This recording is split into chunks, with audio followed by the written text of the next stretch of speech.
시간 함께 보실 성경 말씀 지난 시간에 이어서 디모데후서 4장 9절부터 함께 보겠습니다.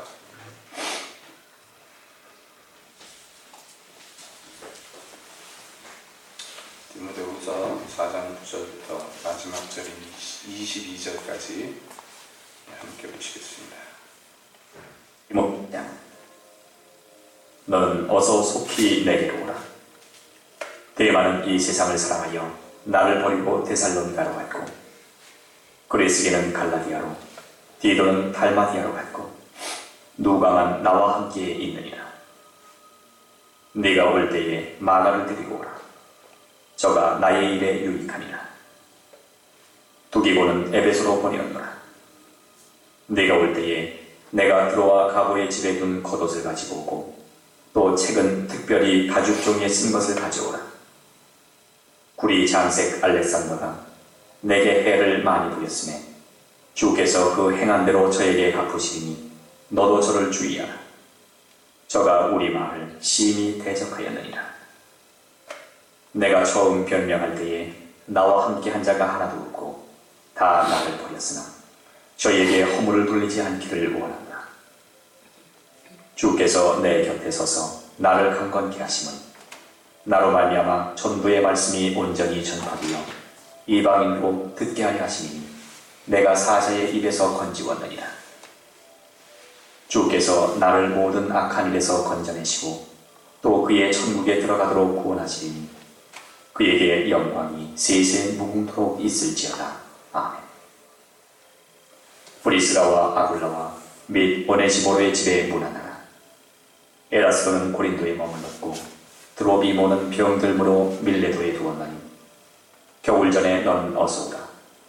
으블로와 부데와 리노와 글라우디아와 모든 형제가 다 내게 문안하느니라.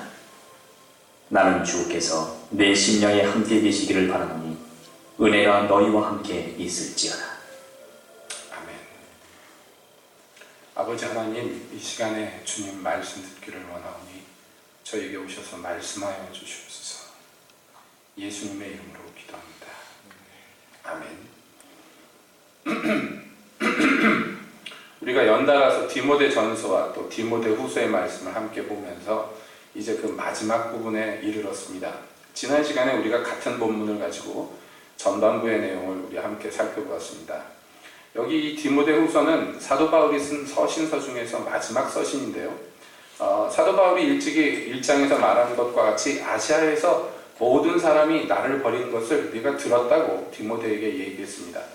그의 처지가 굉장히 좋지 않았습니다. 이 마지막 부분에도 그렇게 얘기합니다.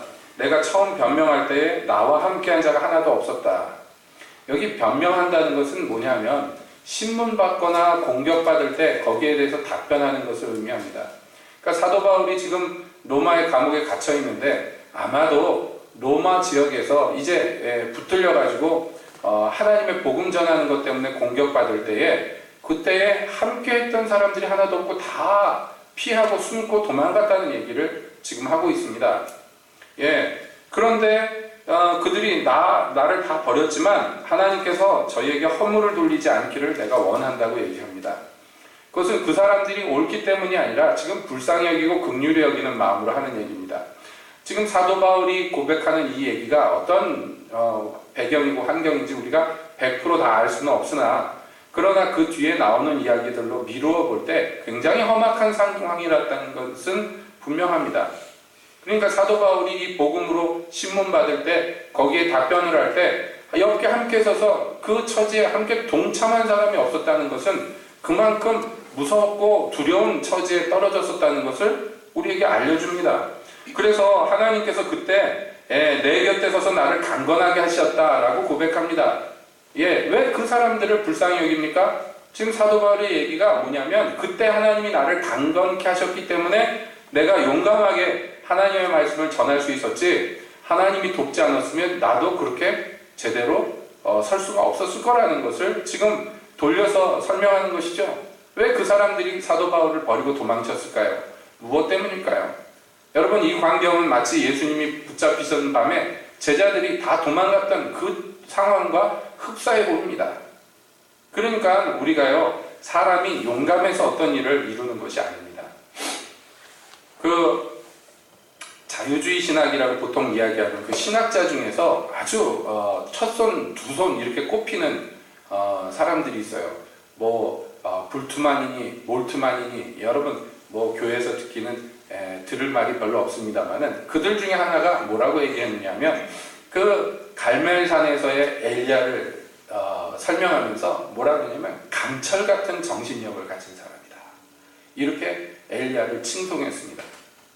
근데 그 대목을 보면서 기가 막히는 거예요. 여러분, 엘리야가 신경이 강철 같은 사람이라서 갈멜산에서 그 일대 정말 천에 가까운 그 적들과 대적해가지고 모든 백성들이 다 바알과 아세라를 섬기는데 그럼에도 불구하고 혼자 서서 거기서 담대함을 떨칠 수 있었던 건 아닙니다.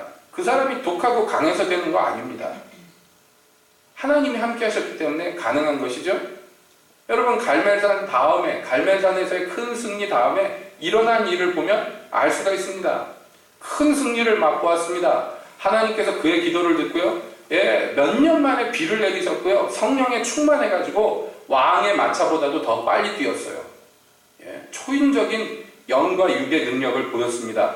그러던 사람이 그 사마리아 성에 들어오자마자 어떤 얘기를 듣습니까? 이세벨이 직접 얘기한 것도 아니고 부하나를 보내가지고 너 내일 죽을 줄 알아라 그랬어요.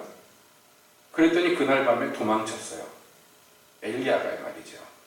두려워서 도망갔습니다. 도망치고 낙심했습니다. 왜냐하면 엘리야 생각에 이 정도 큰 역사, 이 정도 큰 은혜를 보여줬으면 이제 이스라엘이 회개하고 하나님께로 막 돌아오고 그래야 될 텐데 목숨을 위협받은 거예요. 그날 즉시로. 사실 이세벨이 엘리야를 죽이고자 해도 못 죽였을 것입니다. 백성들이 뻔히 보고 있는데요. 그 큰 일을 경험했는데요. 하늘에서 불이 떨어지는 것을 백성들이 다 보았는데요. 그런데 어떻게 함부로 죽일 수가 있겠습니까? 나발의 포도원을 빼앗을 때도 이세벨이 무조건 군사들을 이끌고 가서 포도원을 빼앗은 게 아니잖아요. 거짓 증인들을 세워가지고 거짓 재판이라도 요식행위를 했단 말이에요. 명분을 얻으려고. 왕과 왕비를 할지라도 그렇게 함부로 막 사람들 눈앞에서 마음대로 전횡을 저지를 수가 없는 것입니다. 그럼에도 불구하고 그날 그 밤에 영적인 어둠이 닥쳐왔을 때 두려움에 졌어요. 그 용맹하였다고 평가되었던 엘리야가 도망갔습니다. 광야에서 죽기를 원했습니다. 의욕이 다 꺾여져 버렸어요. 여러분, 제가 지금 엘리야 흉보려고 하는 얘기가 아닙니다. 성경은 분명히 얘기합니다. 엘리야와 너희는 성정이 같은 사람이라고. 여러분, 우리가 어떤 사람입니까? 내가 어떤 사람입니까? 강합니까? 능합니까? 견고합니까? 아닙니다. 사람마다 정도의 차이는 있겠으나 그러나 본질상 우리는 연약한 존재란 말이에요. 연약한 존재. 오죽했으면 세상의 어떤 철학자는 우리 사람을 가리켜서 생각하는 갈대다 그렇게 얘기를 했습니다. 생각은 있는데 바람에 따라서 이리저리 휘날리는 갈대 같다고. 세상의 철학자도 인간에 대한 평가를 그렇게 내렸습니다. 여러분, 사람이라는 것이요, 견고해봐야 거기서 거기. 모두 다 연약한 존재들입니다. 두려움이 있고 그 두려움에 언제 치고 넘어질지 모르는 존재들이에요. 그렇지 않습니까? 미련하고 무지하고 두려움에 빠지고 연약한 존재입니다. 만약에 안 그렇다고, 나는 그렇지 않다고 그렇게 주장할 수 있는 사람이 있다면 하나님께서 그를 다루실 때 어떻게 반응하는가 보면 알 수가 있습니다. 우리가 참으로 연약한 존재. 그리고 사도 바울은 종종 자기의 연약을 부끄러워하지 않고 드러냅니다. 그리고 얘기합니다. 내가 약할 그때 강하기 때문에 이것을 내가 부끄러워하지 않는다고. 고린도에 가서 처음 복음을 전할 때 내가 죽을 것 같이 두려웠다고 그렇게 고백합니다. 여러분, 그렇습니다. 저도 종종 화들짝 놀라는 것인데요. 선교지에 가는데 정말 어떤 때는요, 환경이 굉장히 안 좋을 때 있어요. 막 흉흉할 때 있습니다. 흉흉할 때. 전에도 말씀드린 적이 있지만은 어느 나라에 들어갔더니 바로 그 다음 날부터 한국 목사님들이 하나도 못 들어오고 다 공항에서 쫓겨났어요. 중국 북경공항에서 다 쫓겨났어요. 한국으로. 마지막 막차 타고 들어온 게 저였습니다. 모르고 들어왔으니까 그렇게 왔죠. 그렇게 상황이 흉흉해질 줄 알았습니까? 사방에서 중국의 여러 교회에서 연락이 옵니다. 거기에 오시기로 한 목사님 오셨냐고. 우리 오셨다고. 어떻게 오셨냐고. 우리는 다 지금 쫓겨나고 있다고. 어떻게 오셨냐고. 몇 군데서 연락이 왔어요. 그런데도 불구하고요, 두려움 없이 하나님의 일을 할 수 있도록 하십니다. 야, 이거 희한하다. 신기하다. 내가 이렇게 원래 겁이 없는 사람인가? 아닙니다. 저 겁쟁입니다. 겁이 많아요. 걱정이 많고 두려움이 많은 사람입니다. 근데 하나님께서 사도 바울이 고백한 것과 같이 내 곁에 서서 나를 강하게 하셨다. 강건하게 하셨다. 왜냐하면 전도의 말씀이 온전히 나로 말미암아 전파되게 하기 위해서였다. 라고 고백합니다. 내가 사자의 입 아구리 안에 머리가 들어간 것 같은 처지였는데 두렵기 짝이 없습니다. 곧 죽을 것 같습니다. 죽기 직전이었습니다. 위협이 컸습니다. 그럼에도 불구하고 하나님이 내 곁에 서서 나를 강건하게 하셨기에 그 위협을 내가 이기고 복음을 전파할 수 있었다고 고백하는 것이에요. 그러나 주의 도움을 입지 못한 사람들은 두려움에 빠져서 다 도망갈 수밖에 없는 것이었습니다. 그래서 내가 처음 이 복음을 변명할 때 내 옆에 아무도 없었다고 그렇게 얘기합니다. 우리가 사도행전을 보면 왕과 총독 앞에서도 사도 바울이 두려움 없이 고백하는 걸 봅니다. 그 고백을 듣고 총독이 왕이 막 그렇습니까? 아멘 하면 그러는 거 아닙니다. 구경하는 것이고 살펴보는 것이고 심지어는 미쳤다고 소리를 쳤습니다. 네 많은 학문이 너를 미치게 하였다고. 그런데도 굴하지 않고요. 두려움 없이 담대하게 말할 수 있었던 것은 하나님이 함께 하셨기 때문입니다. 사람들에게 둘러싸여서 예루살렘에서 두드려 맞고 간신히 천부장의 손에 구원을 얻은 다음에 도망가 숨으려고 하지 않고요. 아마도 쌍코피 흘리고 막 입에서 피를 토하고 눈도 막 눈 아래 막 멍들어가지고 시뻘겋게 되고 막 머리는 막 쥐어뜯겨서 난리가 났겠지요. 그 처지에도 이 천부장에게 부탁해가지고 사람들 앞에서 외칩니다. 자기가 예수님을 만난 얘기. 자기가 어떻게 해서 구세주를 알게 됐고 그 구원의 복음이 무엇인가를 자기 동족에게 두려움 없이 전도하고 전파합니다. 사람들이 저놈 죽이기 전에는 먹지도 마시지도 않겠다고 그렇게 맹세한 사람들이 암살을 하려고 날뛰는데도요. 두려워하지 않은 것은 강철 같은 신경이 있어서 그런 것이 아니에요. 그 옥중에 주께서 나타나셔서 너 오늘 잘했다고. 걱정하지 말고 두려워하지 말라고. 로마에 가서도 내가 이 복음을 전해야 되겠다고. 주님이 함께 하시기 때문입니다. 주님의 천사를 보내서 위로하시기 때문입니다. 사도 바울은 지금 그 얘기를 하고 있습니다. 주가 내 곁에 서서 나를 강건하게 하셨기에 내가 이 구원의 복음을 온전히 전파할 수 있었다고. 모든 사람이 나를 버리고 떠났음에도 두려워하지 않고 사자의 이빨 사이에 낀 것 같은 내 처지에서도 하나님께서 나를 구원하셔서 이방인들로 복음을 듣게 하셨다고. 그렇게 고백하는 것이에요. 여러분, 이게 하나님의 종들이요 충성할 수 있는 비결이며 하나님의 복음을 증거할 수 있는 그런 비결입니다. 그러기 위해서 여러분, 우리에게 필요한 것은 무엇입니까? 주님을 의지하고 의뢰하는 그 믿음이 필요합니다. 근데 그 믿음은 물론 그 믿음은 저절로 그냥 자동적으로 주어지는 것만은 물론 아니겠지요. 저를 돌이켜보건대 예전에 저도 참 예수 믿는 것 때문에 고생 많이 할 때, 특히 요번에 소천하시는 우리 아버지가 제 청소년기에 교회만 가면 아주 죽을 줄 알으라고, 그럴 때 다시는 안 가겠다고 그렇게 말씀드리고요. 몰래 다녔어요. 교회를 몰래 예배당을 다녔습니다. 안 들키려고. 아버지 안 보는 틈에, 아버지 없는 틈에만 살짝 교회 갔다 오고 그랬습니다. 어디 갔다 왔냐? 그러면 뭐 친구네 갔다 왔다고 그러고 속이고 교회 몰래 가서 예배만 드리고 도망쳐 나오고 그랬었습니다. 그게 두려웠기 때문이에요. 근데 여러분, 그럴 수 없는 처지에 직면한 한순간이 있었어요. 그때 아버지가 이제 분명히 하자. 너 앞으로 다시는 교회 가면 안 된다. 그러겠다고 내 앞에서 약속해라 했는데 딴 데 같았으면 그리고 거짓말 치고 다시 또 교회를 몰래 다녔겠지만 그때 제가 본능적으로 느낀 건 이제는 그게 안 되는구나 하는 것을 느꼈어요. 이제는 그래서는 안 되는구나. 내가 고난을 피해서 핍박을 피해서 그렇게 타협해서는 안 되는 순간이구나 하는 것을 어렸지만 그때 순간에 깨달았어요. 그래서 굉장히 두려웠습니다. 굉장히 두려웠어요. 여러분은 어떨지 모르지만요, 어렸을 때부터 이 두드려 맞고 자라는 애들은요, 그 공포라는 게 있어요. 폭력에 대한 공포는 익숙해지지 않는다고 보통 얘기를 합니다. 정신과 의사들도. 매일 매를 맞으면 매 맞는 게 익숙해져야 되는데 사람은 그렇지가 않아요. 오히려 매를 맞으면 매를 맞을수록 더 비굴해지고 더 두려움이 커지는 겁니다. 그러니까 자아가 형성되기 전에 어린 시절부터 특별한 이유 없어도, 이게 중요하죠. 특별한 이유 없어도 폭력을 가하는 사람의 기분에 따라서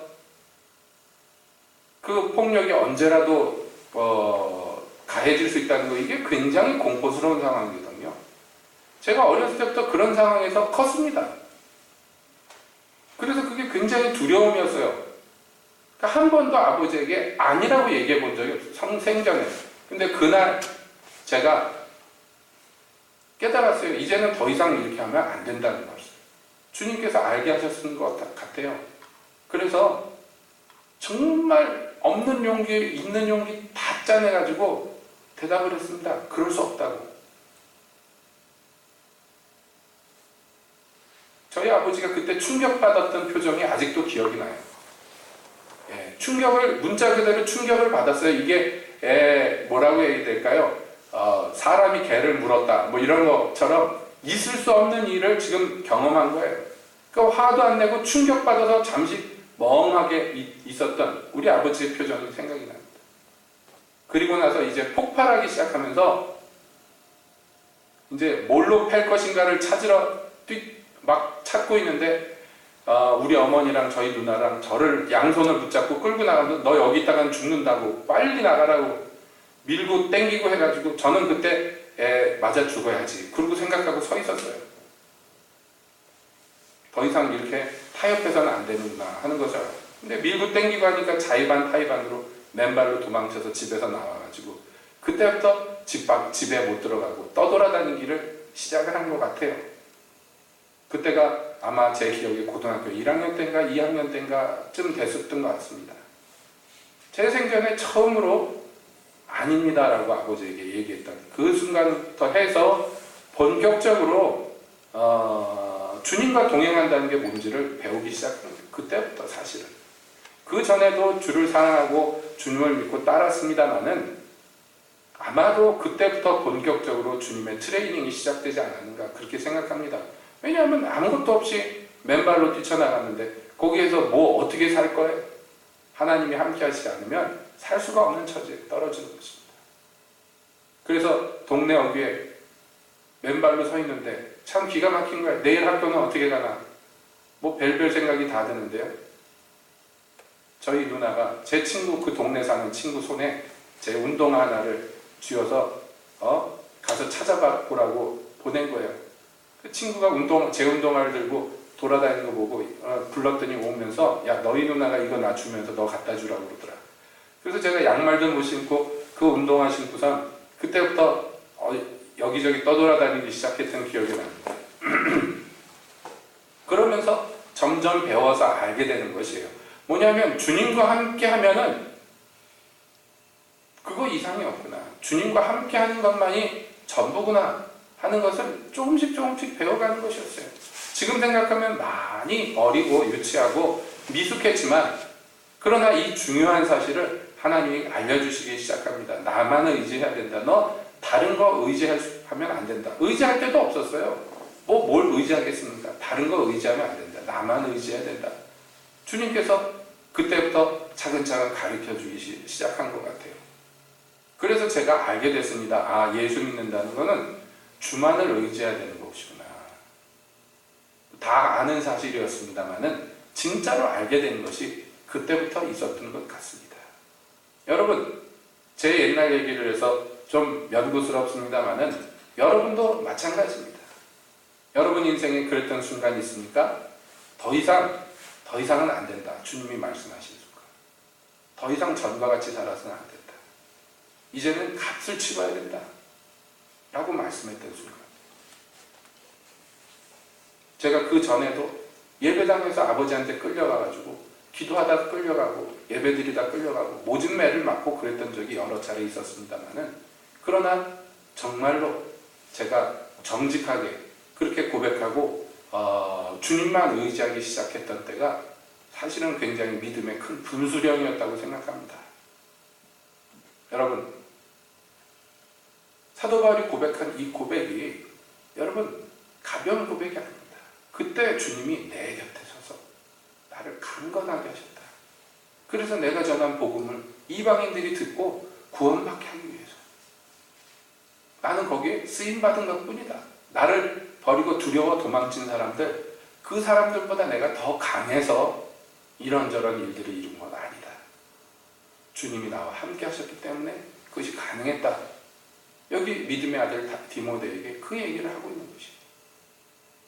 여러분, 계속해서 디모데후서에서 그 아들 디모데에게 너 나와 함께 고난받는 그리스도의 참된 군사 되자, 좋은 군사 되자, 그에게 권면합니다. 여러분, 사도 바울의 권면 안에 이 뜻이 같이 품어져 있는 거예요. 그 길이 험하고 어려워 보이지만 들어서기만 하면 알게 될 거다. 그때 주님이 너와 함께 하신다는 거죠. 지금 사도는 고백하는 것이고 자기의 경험을 통해서 말하는 것입니다. 그래서 주께서 나를 모든 악한 일에서 건져내시고 또 그의 천국에 들어가도록 구원하시리니, 이제 지금 처지에 이 사실은 감옥에 갇혀가지고 죽을 날 받아놓고 있는데, 여러분 이때 사도 바울이 얘기하는 거예요. 이 모든 것에서, 이 모든 악한 모든 것에서 주님이 나를 건져주실 거고, 그리고 주님의 나라에 들어가게 하실 거라고 확신하는 거예요. 왜냐하면 지금까지 그렇게 나와 동행하셨기에 앞으로 남은 날들도 끝까지 나를 동행하고 이끄실 거라고 굳게 믿는 거예요. 그러니 그에게 남은 것은 감사와 찬양밖에 없는 것이. 지금 여러분 이 처지가 감사드리고 찬양드리고 할 처지 아니잖아요. 감옥에 갇히고 고난을 겪고 쇠사슬에 묶여있고, 그리고 자기와 동역했던 사람들 다 떠나고 도망가고 홀로 남아있어요. 왜 홀로 남아있습니다? 그런데도 불구하고 그는 찬양합니다. 그에게 영광이 세세 무궁토록 있을지어다. 나 같은 거 끝까지 함께 하시며, 나 같은 거 끝까지 붙들고 함께 하시며 강건하게 하시며 죽을 날 받아놓은 이 연약한 늙은이를 통하여서 거룩한 복음을 전하게 하시고 증거하게 하시는 우리 하나님. 그 하나님이 얼마나 좋고 기쁘든지. 여기 사도 바울 특유의 고백이죠. 복받쳐 올라 참을 수 없어서 뜬금없이 찬양을 시작합니다. 그에게 영광이 세세 무궁토록 있을지어다. 아멘. 여러분, 그렇습니다. 우리가 이 하나님의 종으로서 하나님의 길을, 하나님이 원하시는 길을 걸어가야 되는 데 있어서는요, 선택의 여지가 없습니다. 제가 늘 말씀드리지만 우리 사랑하는 성도 여러분 한 사람 한 사람 도망갈 수 없어요. 피할 수 없습니다. 이거 받아들여야 됩니다. 주님께 쓰임 받아야 됩니다. 그래서 우리를 사용하셔서 사람들이 구원받을 수 있도록 하나님이 쓰시기를 바라면서 자기를 내놓아야 됩니다. 그러나 그것은요, 저절로 자동적으로 그냥 기계적으로 되는 일이 아니라는 것입니다. 만약에 그것이 자동적으로 되는 일이었다면 왜 사도 바울과 함께 있던 사람들이 바울을 버리고 도망갔겠습니까? 왜 피했겠습니까? 어떤 사람은 그 부르심 앞에서 두려움에 져서 숨었습니다. 어떤 사람은 낙심해서 낭망해서 뒤로 물러갔습니다. 어떤 사람은 그 험한 길보다는 세상의 화려한 꽃길이 좋아 보여서 세상을 사랑하여 떠나갔습니다. 하지만 사도 바울 같은 사람, 미련하여 주님과 함께하는 것이 최고인 줄 알고 그것만 기뻐가지고 그렇게 주님만 의지하고 갔던 사람들은 이 길의 끝에 서서 외칩니다. 내가 달려갈 길을 다 마치고 관자와 같이 부음바 되었으니 내게 남은 것은 영광의 면류관, 주께서 예비한 그것밖에는 없다고 고백하는 것이.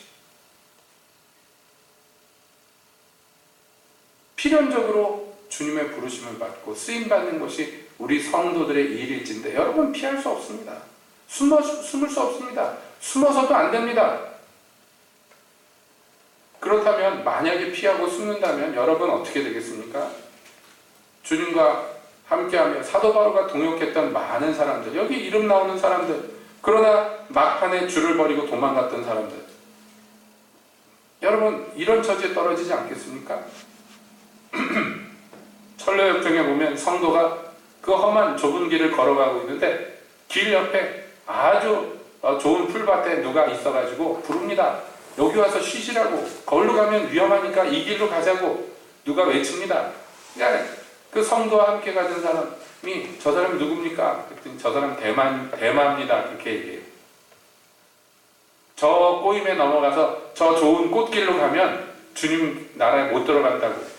그래서 그 얘기를 듣고서 귀를 막고선 지나가는 대로. 여러분 그렇습니다. 얼마나 많은 사람들이 성령으로 시작했다가 육체로 그냥 끝내버리는지. 얼마나 많은 사람들이 좁은 문 좁은 길로 들어갔다가 그리고 곧 넓고 평탄한 길로 그 자리를 옮겨가는지 모릅니다. 제가 전에도 몇 번 말씀드렸지만 제게 있는 소원 중에 하나가 이거예요. 인생 말년에 정말 마지막 날에 이 사도 바울처럼 이런 고백하고 간증하는 그것이 소원이라고. 내가 달려갈 길을 다 마치고 주님 명하신 거 다 이뤘다고. 여러분 이렇게 대답할 수 있다면 얼마나 그게 복되겠습니까? 예? 그렇지 않아요? 정말로 숨이 꼴딱꼴딱 넘어가는데 아쉽다고 내가 젊어서 부르심 받아가지고 쭉 갔는데 중간에 새가지고 이 지경이 돼가지고 이렇게 죽었다고 그렇게 얘기한다면 얼마나 더 안타깝습니까? 그치요? 저희 가족이 북한에서 내려온 사람들이라 친척이 별로 없는데 그 중에 한 분 친척이 있는데 지금 연로하신 촌수는 좀 먼 고모뻘 되시는 분이 있는데요. 그 오랫동안 여의도 순복음교회 그 창립 멤버로서 그 교회에서 아주 큰 소리 내는 권사님 중에 한 분이었습니다.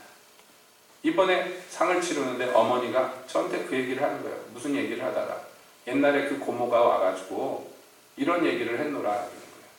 북한에 있을 때 저희 친할아버지, 친할머니가 어떻게 만났느냐 그걸 얘기를 해줬대요. 언제 어떻게 만났느냐 저도 몰랐던 얘기인데 이번에 들었어요.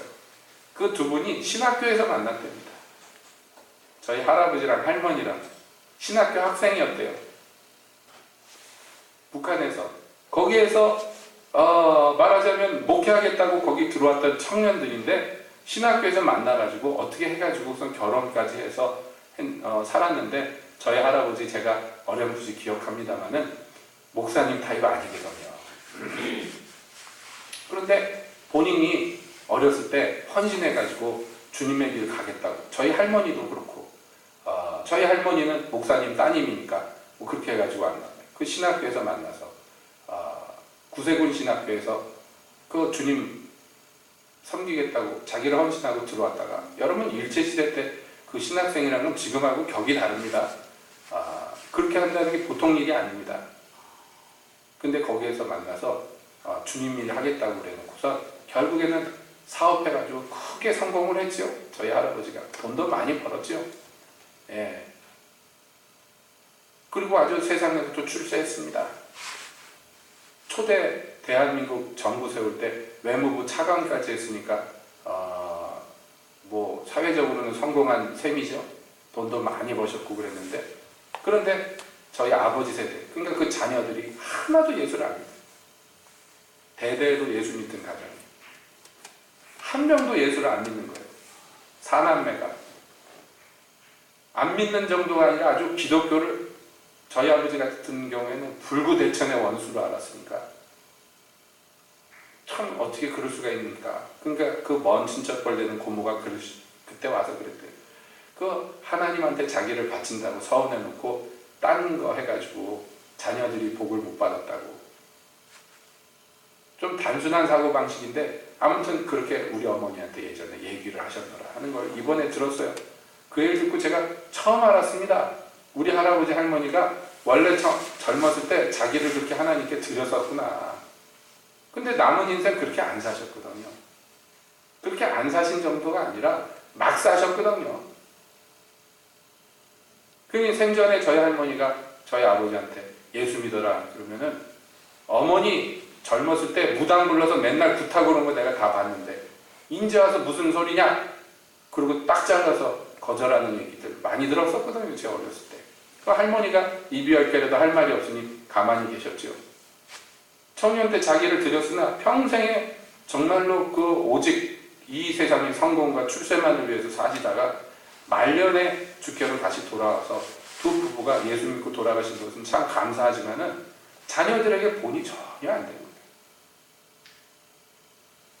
그 자녀들이 다행히 하나님께서 말년에 다 부르셔가지고 구원은 받았습니다만은 그 인생이 얼마나 비참하게 대부분 보내셨는지가 몰라요. 그래서 그 저희 아버지의 모습을 보고 할아버지 할머니가 독한 마음을 먹으셨는지 손주만은 그렇게 만들지 않으리라 그래서 저를 어렸을 때부터 아주 부모 곁에서 떼어놓고선 데리고 사셨으니까요. 맨날 교회만 데리고 다니고 예배만 드리게 하고 매일매일 했던 기억이 납니다. 이제 와서 나이 들어 생각해보니 할아버지 할머니의 마음을 조금 짐작하는 거예요. 후회가 되셨겠지요. 자식들 꼴을 보면서 손주는 그렇게 되기 않기를 원하셨겠지요. 그래서 부모 곁에 떼어서 그렇게 어렸을 때 저를 데리고 사셨던 기억이 납니다. 아무튼 여러분, 저희 그 먼 친척벌되는 고모 말이 다 맞는다고 얘기할 수는 없겠으나 그러나 그런 일들이 비일비재해요. 사실은 우리 주변에서 보면 주님께 자기를 드렸으나 그 인생 온전히 주께 바치지 못하고 세상 좋아서 나갔던 사람들의 그 후일이나 또는 그 후대들이 복을 받지 못하는 것들을 사실상 많이 경험하고 있습니다. 우리 주변에도 그런 경우를 많이 보기에 함부로 얘기할 것은 아니지만은 그러나 아니라고 또 얘기할 수도 없습니다. 의인의 자식은 복을 받아요. 그렇죠? 그러나 하나님께 헌신하겠다 해놓고서 세상 쫓아나가서 대마 같은 사람의 자손이 복을 받겠습니까? 안 받겠습니까? 상식적으로. 그가 잘 예수 믿고 돌아오면 감사한 일이겠으나 그 자녀들이요. 그러나 일반적으로 보면 부모가 본을 제대로 못 보이는데 그 자식들이 잘 큰다는 건 참 기적적인 거예요. 그렇게 되면 기적이죠. 그렇죠? 그러니 우리 세대의 복을 받고 자손이 잘 되게 하려면 기본적인 것, 주님과 동행하는 모습을 보이는 것밖에 없어요. 유산으로 뭘 물려주겠습니까? 예? 유산으로 뭘 물려주겠어요? 제가 기독교회 안에서 여러 말들을 들었습니다만은 그 목사님 자녀들, 장로님 자녀들이 제대로 신앙생활하는 사람 없다. 그런 얘기 많이 들었어요. 그런가? 보면 주변에 보면 그런 친구들 많습니다. 그러나 다 그런 거 아니에요. 어떤 자녀들은요 정말 부모의 신앙을 이어받아서 여기 디모데처럼 그렇게 주를 섬기고 잘 자라는 믿음의 가정들의 자녀들 많습니다. 또 한편으로 보면 무슨 차이일까요? 우리가 자식 농사 함부로 얘기할 것은 아니나 그러나 성경의 기초에서 봅니다. 여러분 우리가 주를 바라는 모습, 주만 의뢰하고 따라나가는 모습, 그것을 자녀들에게 유산으로 물려줘야 돼요. 그렇죠? 아닙니까? 어떻습니까? 제가 저희 할아버지 말씀드렸으나 제가 생전에 본 저희 할아버지 모습은요 사업에 능란하고 사람을 잘 다루고 일을 잘 진행해 나가는 그 뭐 대기업 회장님 포스가 있는 분이에요. 사실 대기업 회장님이었고요. 그래서 저 어렸을 때 집에 있으면 할아버지한테 인사한다고 많은 사람들이 선물 싸들고 왔던 특히 명절 때 그런 기억들이 아직도 어렴풋이 납니다. 세상적으로는 근데 자기 적성에 맞으니까 그렇게 하셨겠지요. 그러나 하나님은 기억하고 계시단 말이에요. 그가 처음 사랑을 고백할 때 하나님께 드렸던 그 마음들, 예? 그거 기억하고 계십니다.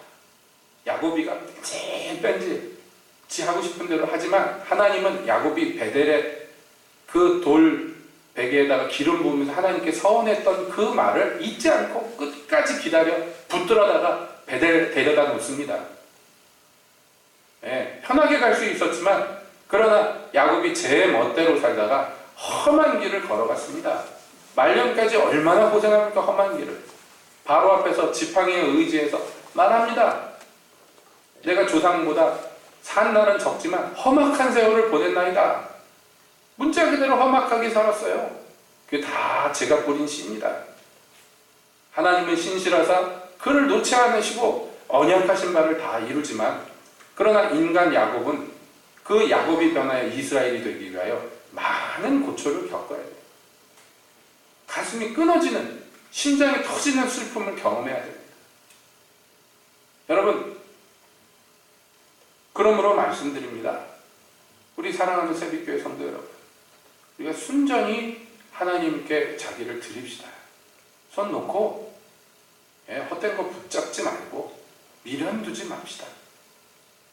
미련 두셔도 물론 됩니다. 그러나 그거 하나님께서 억지로 떼어내실 때 고통스럽잖아요. 그렇죠? 존말로 할 때 하나님께 내드리고 하나님을 주님으로 인정하고 왕으로 인정하고 나를 다스리소서 하고 자기를 내어놓으면 주님이요 우리가 포기한 것과 비교할 수 없는 복으로 답하여 주시는 것입니다. 대단한 거 포기하라고 그러는 거 아닙니다. 그죠? 주인 노릇하는 거 그만하고 제 좋은 거 쫓아가던 성향 버리고 그리고 미련한 믿음의 도 그것으로서 나가야 돼. 십자가에 자기를 부인하고 주님만 시인하면서 나가는 것. 그러면 여기 사도 바울의 고백과 같은 복을 얻습니다. 주께서 내 옆에 계시다. 그래서 그분이 나를 강건하게 하셨다.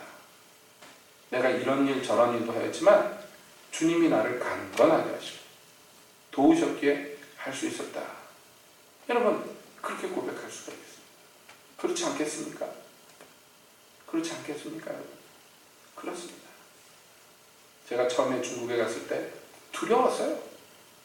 문자 그대로. 지금보다 훨씬 험악했고 가고 싶어서 가는 거 아니었잖아요. 여러분도 보셨지만 가고 싶어 간 것 아니고 어느 날 뜬금없이 담임 목사님이 중국 갔다 와라 그래가지고 여권도 없는데 부랴부랴 만들어가지고 부랴부랴 갔다 왔어요. 갔더니 자기들끼리는 다 아는데 저만 모르는 이상한 집단에다 저를 탁 찡겨놔가지고 공항에서 처음 만난 사람들하고 얼마나 어색해요. 외국을 가니 얼마나 어색합니까? 가는데요. 공항에서 성경책을 수십 권을 나눠주면서 진보다리에 숨겨라 그러는 거예요. 할당량이에요. 그거 숨겨갖고 들어가는데 두근반 세근반 하지 않겠습니까? 공항 검색 때 엑스레이로 지나가는데 다 나오는데 참 깡다그래도 좋죠. 근데 처음 본 사람들한테 그거 받은 거 그거 가지고 갑니다. 왼쪽 다리가 그때 무릎이 상황이 안 좋아서 잘 걷지도 못했어요. 영육간에 참 어려웠습니다. 그런데 같이 간 사람들이요 얼굴이 밝은 사람이 하나도 없었어요. 전부 북한 선교에 헌신했다 하는 사람들, 훈련 받았다 하는 사람들인데 다 얼굴들이 어두운 사람들, 대부분이. 그 중국에 간 첫날에 모아놓고 낯선 자리에 모아놓고 서로 소개하고 인사하라 그러는데 서로 뭐 인사할 게 뭐 있어요? 다 아는 사람들이고 저만 모르는 사람이니까 인사하는데 인사 안 하고 다 자기 얘기만 하는데요. 불평불만이 아주 꽉 찬 사람들입니다. 왜냐하면 대부분 교회에서 보면 평신도들이 무슨 선교하느니 뭐니 그러면서 선교단체 가서 훈련받고 뭐 외국을 간다 그러는데 목사님들이 좋아라 안 하잖아요. 일반적으로. 그리고 그런 사람들이 여러분 생각해보세요. 북한 선교하겠다 이런 사람들 중에 성격 좋은 사람이 죄송합니다 별로 없습니다. 성격 좋은 사람들은 그런 거 안 하고 그냥 희희낙낙 잘 살아요. 근데 이 세상에서 뭔가가 문제가 있고 불평불만이 많고 그런 사람들일수록 험한 곳에 가기를 힘쓰는 경우가 많단 말이에요. 이 물론 일반적인 얘기는 아니고 그냥 제 느낌 얘기하는 거예요. 그래서 그런지 트러블도 많고 문제도 많은 사람들 자기 문제를 막 쏟아놓는데 처음 만난 처지에 그거 들어주려니까 참 어렵더라고요. 당장 한국 가고 싶고 내가 여기 와서 뭐 하는 짓인가 그러고 와서 뭘 해야 되는지도 모르겠고 참 낯선 데 떨어졌는데 그런데 신기하죠? 하나님이요 저를 담대하게 하시죠. 정말 담대하게 하시는데요. 그런 분들 처음 만났는데 제가 그렇게 막 사람들 쉽게 사귀고 그러는 성격이 아닌데요. 처음 만난 사람들한테 그냥 몇 마디 했어요. 그냥 지나가면서 아유 집사님 참 힘드시겠지만 그러나 주님께서 원하시는 거 이런 거 아니겠습니까? 몇 마디 권했는데요. 그게 무슨 충격적으로 다가오는 것 같아. 사람들한테 막 충격을 받습니다. 다 아는 얘기인데. 그러면서 열흘 남짓 그 중국에서 보내는 동안에 하나님께서 정말 문자 그대로 옆에 계시다는 것을 피부로 느끼지 않을 수가 없었어요. 여러 가지 일들이 있었습니다만은 하나님께서 참 담대함을 주셨습니다. 뿐만 아니라 부교육자 생활할 때 어떤 교회에서는요 정말 뭐라고 얘기할 수 없는 그런 처지로 많이 이렇게 전락을 시켰어요. 억울하고 분하고 싸울 수 있는 상황이 많았습니다. 근데 그때도 제가 계속 희한하다고 생각했어요. 하나님이 내 마음을 딱 붙잡고 요동하지 않게 하는데요. 무슨 짓을 해도 그런가 보다. 아무렇지도 않다고 과장이 아니라 진짜 신기하게 아무렇지도 않은 것을 경험합니다. 어떤 교회에서 제가 전에도 말씀드린 기억이 있습니다만은 아주 대면에서 얼굴에다 대고 모욕을 가고 설교하고 내려왔는데 비웃고 그런데도요 상처 안 받고 아무렇지도 않게 만드시는데 참 희한하다. 어떻게 이럴 수 있는가. 어떤 교회에서는 아주 불러다가 이제부터 이 교회 나오지 말라고, 내일부터 교회 나오지 마시라고 통보하는데도 아무렇지도 않아요. 참 신기한 거 경험했는데 내가 성격이 원래 이렇지가 않은데 이게 웬일인가. 주님이 심장을 보고 하시는, 주께서 함께 하시는. 그렇습니까? 그럼 그동안 감사했습니다. 그리고 집에 오는데 아무렇지도 않은 제 자신이 참 신기한 거예요. 이제 어떻게 사나, 이제 뭐하고 살아야 되나 그런 생각도 없고 그냥 평안한 거예요. 참 희한하다. 하나님이 지키십니다, 여러분. 하나님을 의지하니까 하나님이 지켜주시더라. 강건하게 하십니다. 제가 겁이 많고 낙심 잘하는 성격이라니까요, 원래. 그런데 하나님이 지키시면요, 그게 그냥 파도가 밀려오고 홍수가 나고 그래도 요동하지 않는다는 게 뭔지 조금씩 배워가는 거예요. 그렇지, 하나님이 지키셔야지. 여러분, 하나님이 지키십니다. 때로는 두렵고 때로는 걱정, 염려가 막 밀려와서 어떻게 해야 되나 그러지만 그때 눈을 반짝 들어가지고 주님 보자만 보면요, 이 땅에 있는 그 큰 문제들, 그게 아무것도 아닌 것을 순식간에 알게 돼요. 그냥 알게 됩니다. 주님의 보좌를 보면 돼요. 주님의 얼굴을 구하면 됩니다. 사도 바울은 그래서 마지막으로 디모데에게 문안하면서 마지막으로 이렇게 얘기합니다. 나는 주께서 내 심령에 함께 계시기를 바라노니. 디모데가 연약합니다. 오죽했으면 너 자주 나는 속병 때문에 물만 마시지 말고 포도주도 좀 마셔라, 이렇게 당부할 정도로 아주 세심하고 연약한 사람, 섬세한 사람이에요. 이제 마지막으로, 생애 마지막으로 여러분 이 편지를 쓰는데 그 사랑하는 자에게 마지막으로 하는 말이 뭐냐면 다른 거 없습니다. 주께서 내 심령에 계시기를 내가 바란다. 그러기만 하면 돼요. 주님이 그 사람의 심령에 계시기만 하면 돼요. 그러면 무슨 어려움이 풍파가 밀려와도 그 사람 주께서 지켜주십니다. 붙들어 주십니다. 그 자기 심령에서 주님 자리 빼앗고 쫓아내지만 않으면 돼요. 문 닫아버리고 주님 못 오시게만 안 하면 됩니다. 문 열고 환영하고 내 보좌에 주여 오셔서 앉아 좌정하십시오. 초대만 하면 됩니다. 그러면 주께서 그 심령에 함께 계실 것이에요. 은혜가 너희와 항상 함께 있기를 내가 원한다고. 그가 이 당부를 하면서 이 편지를 마칩니다. 여러분, 이것이요 사도 바울의 생전에 마지막으로 공식적으로 남긴 문장이에요. 그러니 이게 허투루 들을 얘기가 아니죠. 저도 여러분들께 유언은 아니지만 여러분께 똑같은 소원을 아뢰드립니다. 주께서 여러분 집사님들 한 분 한 분 심령에 계시기를 바랍니다. 그러면 여러분 요동치 않고 낙심치 않고 강건하게 설 수 있도록 주께서 함께 하실 거예요. 이것이 우리 기독교의 승리의 비결, 생존의 비결, 그리고 사명 감당하는 비결인 줄 압니다. 주께서 우리 심령에 함께 하십니다. 더 구할 것도 덜 구할 것도 없어요.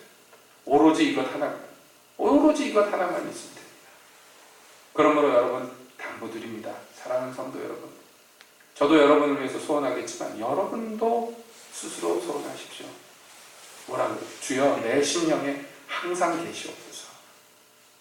내가 주와 항상 함께하게 하소서. 다윗이 고백한 것처럼 내가 항상 주의 얼굴을 사모하고 주만 보게 하여 주시옵소서.